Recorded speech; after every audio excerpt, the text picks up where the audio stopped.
नमस्कार दोस्तों, स्वागत है आपका विजन आरएस यूट्यूब चैनल पर। इस यूट्यूब चैनल के माध्यम से आज हम चर्चा करेंगे 10 जून 2020 से संबंधित महत्वपूर्ण समसामयिक घटनाओं की। साथ ही करंट अफेयर्स के वीडियोस के लिए पीडीएफ फाइल आपको डिस्क्रिप्शन में दिए गए टेलीग्राम लिंक के रूप में वहां पे आप देख सकते हो। पर्यावरण प्रदूषण सूचकांक अर्थात इन्वायरमेंटल परफॉर्मेंस इंडेक्स 2020 में भारत की रैंकिंग क्या है? तो विकल्प आपके सामने है 160, 165, 168 और 170। तो फ्रेंड्स, इसमें जो भारत की रैंकिंग रही है वो 180 देशों में से 168वीं रही है। ये ध्यान रखना आपको। भारत की रैंकिंग कितनी है? भारत की रैंकिंग है 168। और टोटल कंट्री कितनी थी जिनकी ये रैंकिंग आई? तो टोटल कंट्रीज थी, उनकी संख्या थी 180। तो काफी खराब कंडीशन में है। इस इंडेक्स के बारे में ये है कि हाल ही में ये इंडेक्स जारी किया गया। जारी किसने किया? ये इंडेक्स किया येल यूनिवर्सिटी ने। एक यूनिवर्सिटी है, इसका नाम है येल यूनिवर्सिटी। और ये 2 वर्ष से, मतलब ये रिपोर्ट होती है पर्यावरण प्रदूषण सूचकांक, ये द्विवार्षिक रूप से जारी की जाती है, जिसमें कि भारत का 180 देशों में से 168वां स्थान रहा।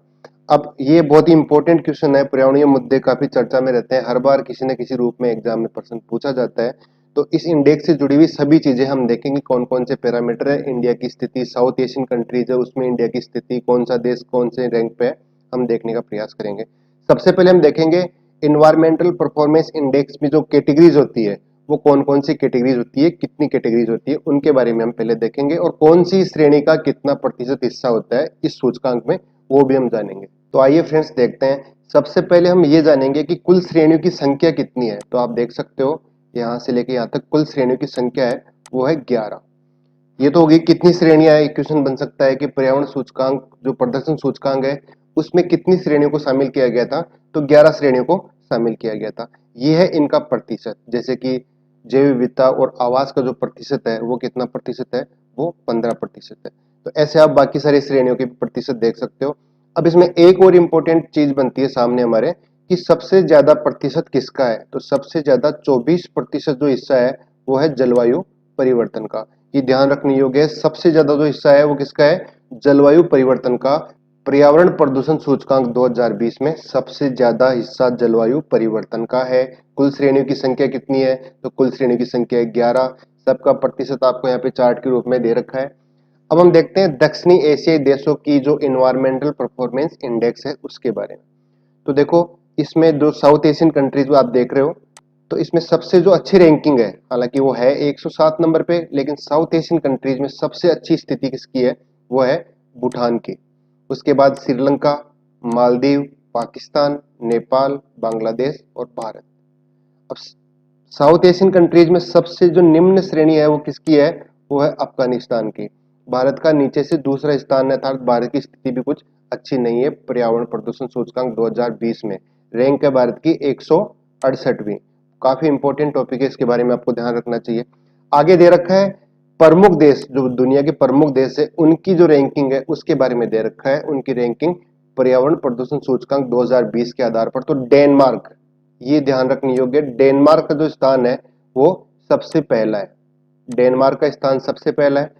सामने ये क्वेश्चन और भी बन सकता है कि सबसे अंतिम स्थान किसका है, अर्थात सबसे लास्ट में कौन है?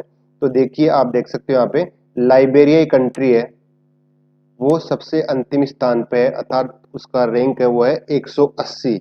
डेनमार्क का रैंक है फर्स्ट। इंडिया की रैंकिंग है 168। ये हमारे पास में 11 इंडेक्स है जिनके आधार पर पर्यावरण प्रदर्शन सूचकांक 2020 डिसाइड किया गया था। साउथ एशियन कंट्रीज के बारे में हमने देखा।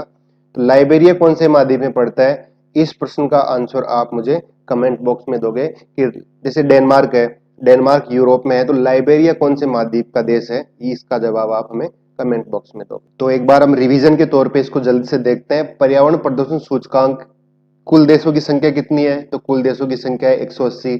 180 देशों में से भारत का स्थान कौन सा है? तो भारत का स्थान है 168, अर्थात 168वां स्थान भारत का रहा पर्यावरण प्रदर्शन सूचकांक 2020 में। अब इस जो इन्वायरमेंटल परफॉर्मेंस इंडेक्स की जो कैटेगरी है, श्रेणी है, उसमें कितनी कैटेगरीज को शामिल किया गया है? तो उसमें 11 कैटेगरीज को शामिल किया गया है। प्रत्येक कैटेगरी कितना प्रतिशत है वो आप देख सकते हो चार्ट में, सभी का अलग से दे रखा है। सबसे ज्यादा जो चीज मैटर करती है जलवायु प्रदर्शन सूचकांक में, तो क्या करती है? जलवायु परिवर्तन, क्लाइमेट चेंज, ये काफी इंपॉर्टेंट है। सबसे ज्यादा अगर किसी का भाग होता है 24%, तो इसका है। दक्षिणी एशियाई देशों में पर्यावरण प्रदर्शन सूचकांक 2020 की स्थिति ये है कि भूटान सबसे अच्छी स्थिति में है, अफगानिस्तान 178 रैंक के साथ में सबसे बुरी स्थिति में है दक्षिणी एशियाई देशों में। भारत का स्थान है वो सेकंड लास्ट है 168 रैंक के साथ में। अब बात करते हैं पूरी दुनिया के जो प्रमुख देश हैं उनमें इस सूचकांक की स्थिति यह है कि डेनमार्क है वो सबसे अच्छी स्थिति में है, फर्स्ट रैंक पे है। लाइबेरिया है वो सबसे निम्न श्रेणी की स्थिति में है, 180वां अर्थात लास्ट स्थान है उसका। आप देख सकते हो यहाँ पे लग्जमबर्ग, अमेरिका का 24वां स्थान है, चीन का 120वां स्थान है। तो ये हमने देखा पर्यावरण प्रदर्शन सूचकांक 2020 के विषय में, जो काफी इंपॉर्टेंट क्वेश्चन इसमें से बन सकते हैं और जरूर बनेंगे, क्योंकि पर्यावरण जो मुद्दा होता है वो काफी ज्वलंत मुद्दा होता है, बार बार इससे क्वेश्चन पूछे जाते हैं। पूरी दुनिया के जो देश है उनका भी मुख्य मुद्दा एजेंडा होता है पर्यावरण, तो इसके बारे में अपने को जानकारी होनी चाहिए। अगला प्रश्न है विश्व महासागर दिवस अर्थात वर्ल्ड ओशियन डे कब मनाया जाता है? तो इस प्रश्न के विकल्प आपके सामने है 6 जून, 7 जून, 8 जून या 9 जून। तो अब सही आंसर है वो है 8 जून को प्रतिवर्ष विश्व महासागर दिवस मनाया जाता है। ये महासागर दिवस पूरी दुनिया में समान रूप से मनाया जाता है, विश्व के सभी देश इसे मनाते हैं। तो हम जानकारी लेते हैं विश्व महासागर दिवस के बारे में। विश्व महासागर दिवस मनाने का जो प्रमुख कारण है वो ये है कि विश्व में महासागरों के महत्व, उनकी वजह से आने वाली चुनौतियों के बारे में विश्व में जागरूकता फैलाना विश्व महासागर दिवस जो 8 जून को मनाया गया उसका उद्देश्य है। साथ ही इसके उद्देश्य में यह भी है कि लोगों को उनके जीवन में महासागरों के महत्व के बारे में बताना। इसके अलावा महासागर से जुड़े पहलुओं जैसे खाद्य सुरक्षा, जैव विविधता, पारिस्थितिकी संतुलन, सामुद्रिक संसाधनों का अंधाधुंध उपयोग और जलवायु परिवर्तन आदि पर इसका ध्यान रहता है, आदि पर इसका उद्देश्य रहता है। इसके साथ ही ये क्यों मनाया जाता है, कब से मनाया जाता है, ये भी हम देखेंगे। कनाडा सरकार ने साल 1992 में वहां पे एक समिट हुई थी, समिट का नाम है रियो डी जेनेरियो में आयोजित हुए पृथ्वी सम्मेलन। पृथ्वी सम्मेलन अर्थ समिट जिसको बोलते हैं इंग्लिश में, वो कब हुआ? तो हुआ 1992 में। कहां पे हुआ? तो ब्राजील के एक शहर रियो डी जेनेरियो, वहां पे ये आयोजित हुई थी अर्थ समिट 1992 में। तो इस प्रश्न के संदर्भ में जानकारी ये है कि कनाडा सरकार ने साल 1992 में रियो डी जेनेरियो में आयोजित पृथ्वी समिट अर्थात पृथ्वी सम्मेलन के दौरान विश्व महासागर दिवस की स्थापना करने का प्रस्ताव रखा। उद्देश्य में हमने देखा कि विश्व महासागर दिवस जो होता है 8 जून को मनाया जाता है, उसके उद्देश्यों में क्या क्या है इसके बारे में हमने जानकारी ली।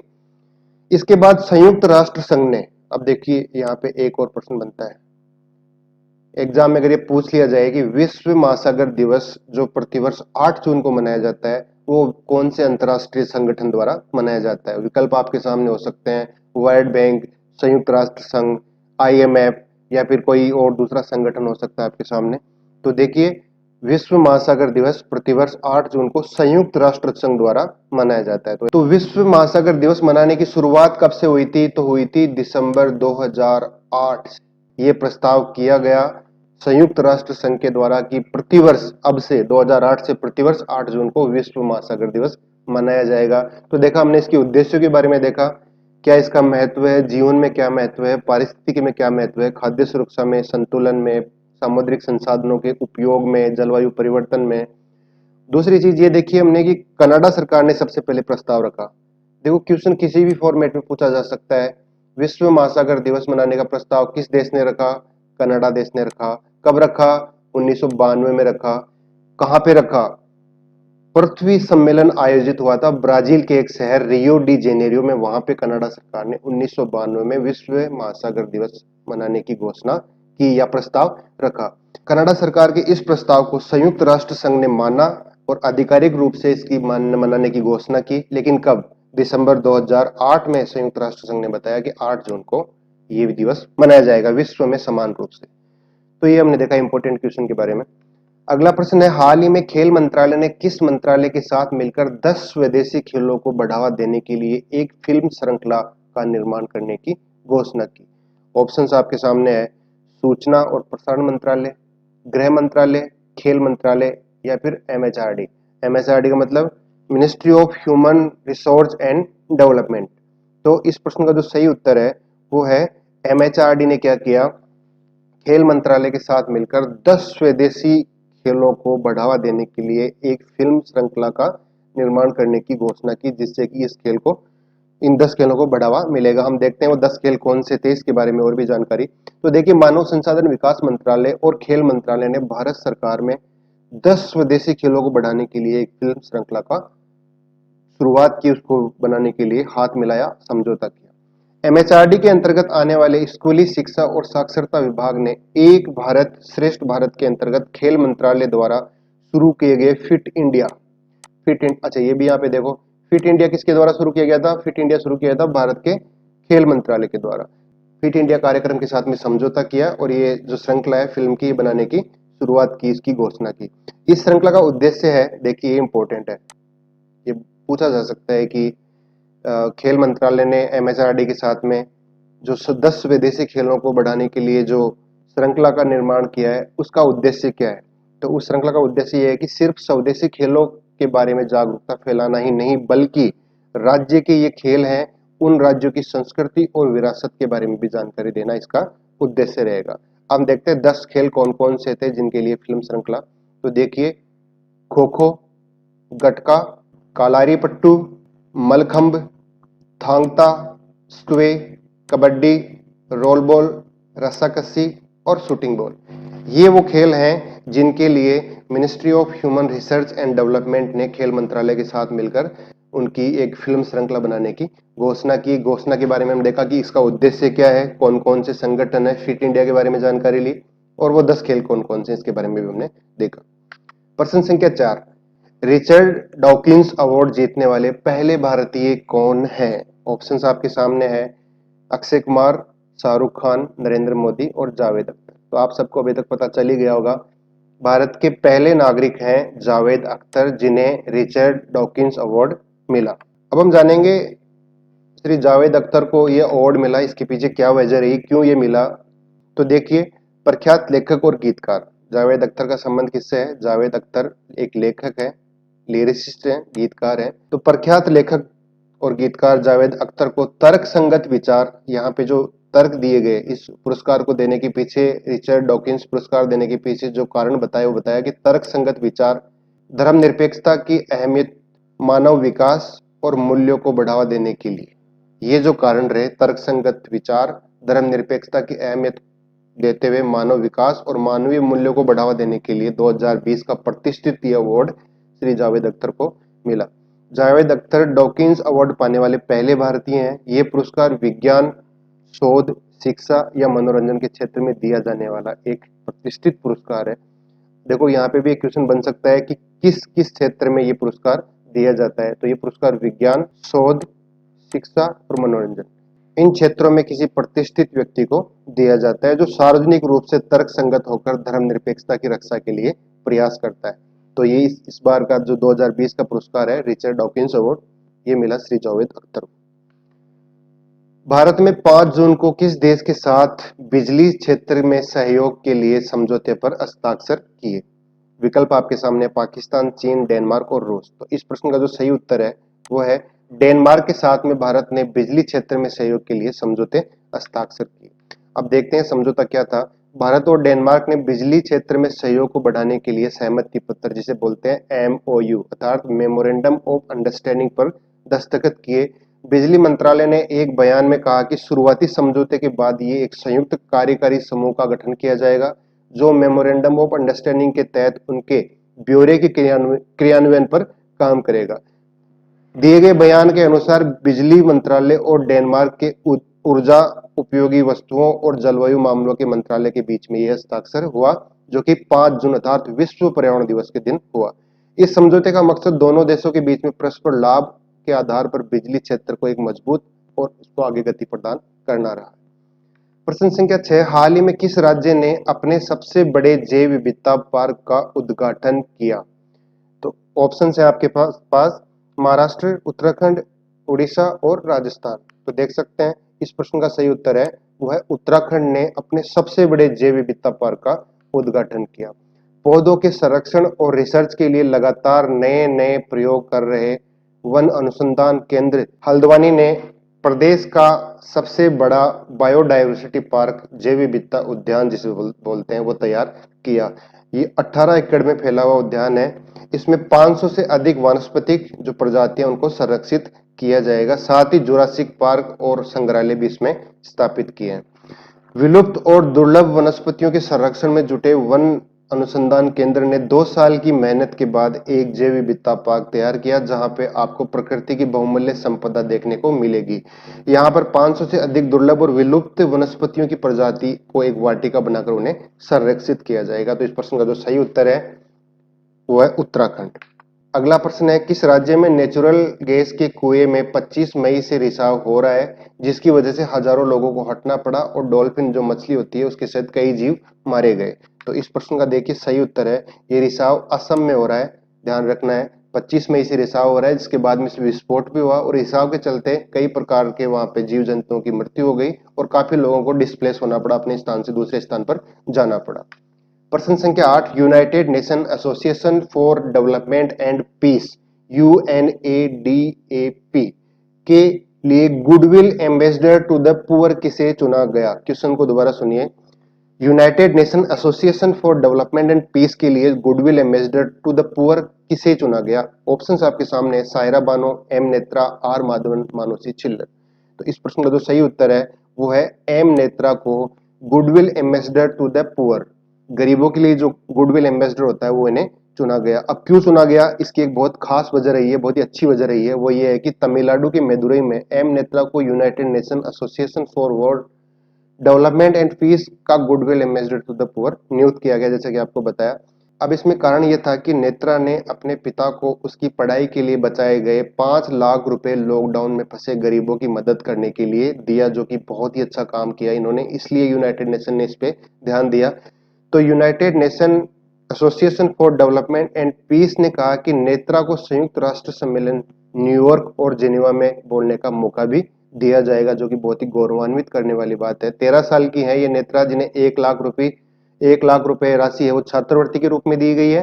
नेत्रा का कहना है कि उनके परिवार का एकमात्र उद्देश्य गरीबों की मदद करना और united nation association for development and peace के माध्यम से वो गरीब लोगों तक उनकी मदद पहुंचाने का रहेगा। आगे भी फ्यूचर में मतलब ये काम करते रहेंगे। तो goodwill ambassador to the poor इन्हें चुना गया, एम नेत्रा को। तमिलनाडु के मदुरई के रहने वाले हैं। दूसरी चीज, संयुक्त राष्ट्र संघ ने बताया कि जो सम्मेलन होंगे न्यूयॉर्क और जेनेवा में, वहां पे इनको एड्रेस करने का, बोलने का मौका भी दिया जाएगा। प्रश्न संख्या 9, world bank global economic prospect report के अनुसार कोविड-19 जो कोरोना वायरस की जो सिचुएशन चल रही है की वजह से इंडियन इकोनॉमी में कितनी गिरावट आएगी? विश्व बैंक ने अनुमान लगाया कि कोरोना वायरस के चलते जो लॉकडाउन की स्थिति पड़ी है, उद्योग धंधे, सारी आर्थिक गतिविधियां बंद है, उसके चलते भारत की जो इकोनॉमी है उसमें कितने प्रतिशत गिरावट आएगी? तो इस प्रश्न का जो सही उत्तर है वो है 3.2% गिरावट आएगी विश्व बैंक के अनुसार, कोरोना वायरस की वजह से भारत की जीडीपी में। विश्व बैंक ने कहा कि कोरोना वायरस डिजीज के चलते कई चरण में भारत में लॉकडाउन की स्थिति बनी। लॉकडाउन की स्थिति बनने के कारण अर्थव्यवस्था पर जबरदस्त दुष्प्रभाव पड़ा। विश्व बैंक से पहले भी और भी वैश्विक एजेंसियां हैं जिन्होंने भारत की वृद्धि दर में गिरावट की संदेश दिए थे। उन्होंने बताया था कि गिरावट आ सकती है। अब विश्व बैंक के मुताबिक जीडीपी ग्रोथ रेट में 3.2% की कमी आएगी। विश्व में भारत का कोविड-19 से प्रभावित सूची में कौन सा स्थान है? तो देखिए विकल्प आपके सामने है। तो आपको बताना है कि पूरी दुनिया में भारत का कौन सा स्थान है, सबसे ज्यादा जो प्रभावित रहे हैं देश, उनकी सूची में कौन सा स्थान रहा है भारत का कोरोना वायरस डिजीज के चलते। तो इस प्रश्न का उत्तर आप हमें कमेंट बॉक्स में दीजिएगा। साथ में thanks for watching vision RS YouTube channel. इस यूट्यूब चैनल के माध्यम से न केवल आपको करंट अफेयर्स बल्कि राजस्थान से संबंधित करंट अफेयर्स, राष्ट्रीय और अंतर्राष्ट्रीय करंट अफेयर्स, इसके साथ साथ विभिन्न प्रकार की प्रतियोगी परीक्षाओं के लिए सामान्य जो जानकारी होता है, history, polity, geography, reasoning, math, science आदि के वीडियो भी आपको विजन आरएस यूट्यूब चैनल पर अवेलेबल है। तो आप अपनी परीक्षा की तैयारी जारी रख सकते हैं विजन आरएस यूट्यूब चैनल के माध्यम से। साथ में सभी प्रकार के करंट अफेयर्स की वीडियोस के लिए पीडीएफ फाइल आपको मिल जाएगी डिस्क्रिप्शन में दिए गए टेलीग्राम लिंक के रूप में।